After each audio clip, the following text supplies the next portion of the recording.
সকলকে জয় যিশু। খ্রিস্টতে প্রিয় বন্ধুরা, খ্রিস্টান টক্স বাংলা চ্যানেলে আরেকটিবার আপনাকে স্বাগত জানাই। আজকের ভিডিওতে আমরা যে বিষয় নিয়ে আলোচনা করব তা হলো আপনি কিভাবে মন্দ আত্মা তাড়ানোর প্রার্থনা করবেন। প্রিয় দর্শক, আমাদের দিন প্রতিদিনের জীবনে আমরা হয়তো বহুবার এমন কিছু মানুষের সম্মুখীন হয়েছি যারা মন্দ আত্মাগ্রস্ত। এছাড়া আপনি হয়তো আপনার পরিবার বা আত্মীয় স্বজনের কাছে এমন কিছু কথা শুনে থাকবেন যে অমুক লোককে ভূতে ধরেছে বা তমুক লোকের উপর মন্দ আত্মার ছায়া রয়েছে, ইত্যাদি এবং ইত্যাদি।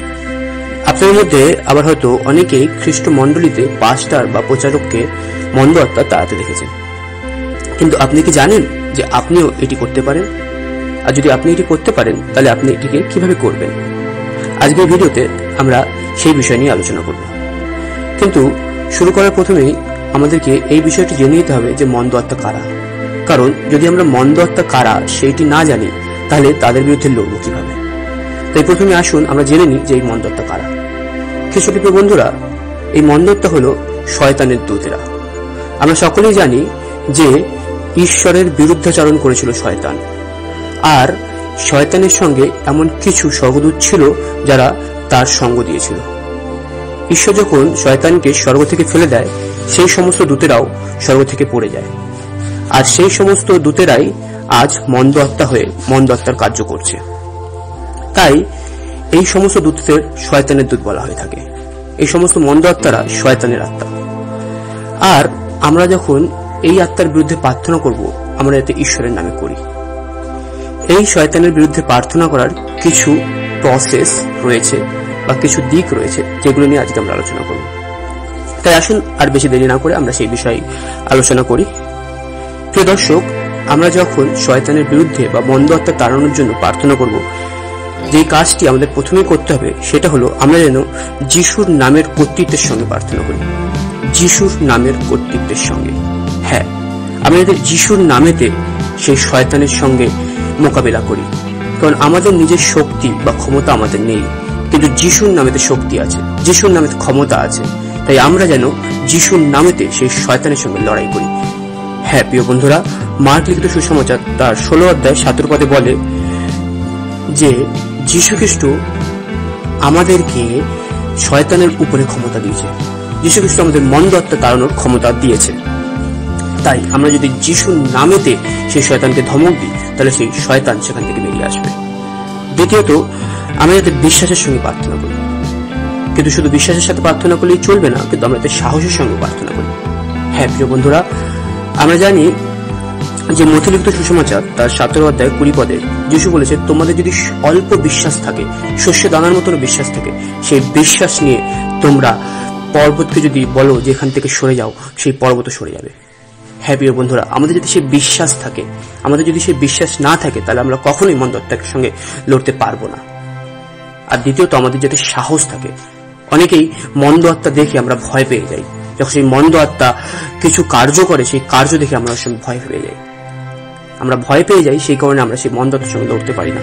তাই প্রিয় বন্ধুরা, আমরা যাতে মন্দ আত্মাকে ভয় না করে যিশুর নামেতে এগিয়ে গিয়ে তার সঙ্গে লড়াই করি এবং যিশুর নামে আমরা তাকে পার করতে পারি। প্রিয় বন্ধুরা, তৃতীয় যে জিনিসটা আমাদেরকে করতে হবে সেটি হলো পবিত্র আত্মার শক্তিকে আহ্বান করতে হবে। হ্যাঁ প্রিয় বন্ধুরা, আমাদের নিজের কোনো ক্ষমতা নেই, কিন্তু পবিত্র আত্মার দ্বারা আমরা যে কোনো কাজই করতে পারি। প্রেরিতদের কার্য তার 1 অধ্যায় 8 পদে বলা হয়েছে যে পবিত্র আত্মা যখন তোমাদের উপরে আসবে তোমরা শক্তি পাবে। হ্যাঁ প্রিয় বন্ধুরা, পবিত্র আত্মা যদি আমাদের উপর না আসে, আমরা শক্তি পাবো না। তাই আমরা যখন মন্দ আত্মার বিরুদ্ধে লড়তে যাবো, যখন আমরা মন্দ আত্মাকে তাড়াতে যাবো, আমরা পবিত্র আত্মার শক্তিকে আহ্বান করি। চতুর্থত যে জিনিসটা আমাদের করতে হবে সেটা হলো উপবাস। উপবাসের সঙ্গে প্রার্থনা করতে হবে। মথি লিখিত সুসমাচার তার 17 অধ্যায় 21 পদে আমরা এমন একটি বিবরণ পাই যেখানে যিশুর শিষ্যদের কাছে একটি ভূতগ্রস্ত ছেলেকে আনা হয়েছিল এবং যিশুর শিষ্যরা সেই ভূতগ্রস্ত ছেলেকে সুস্থ করতে পারে না। কিন্তু যিশু যখন আসে, তিনি এসে সেই ছেলেকে সুস্থ করে। তখন শিষ্যরা জিজ্ঞেস করেছিল যিশুকে যে, প্রভু, আমরা কেন করতে পারলাম না? তখন যিশু বলেছিল, কিছু কিছু আত্মা এমন আছে যারা উপবাস ছাড়া যায় না। তাই হ্যাঁ বন্ধুরা, কিছু কিছু আত্মা এমন আছে যাকে বার করতে গেলে আপনাকে উপবাস করতে হবে।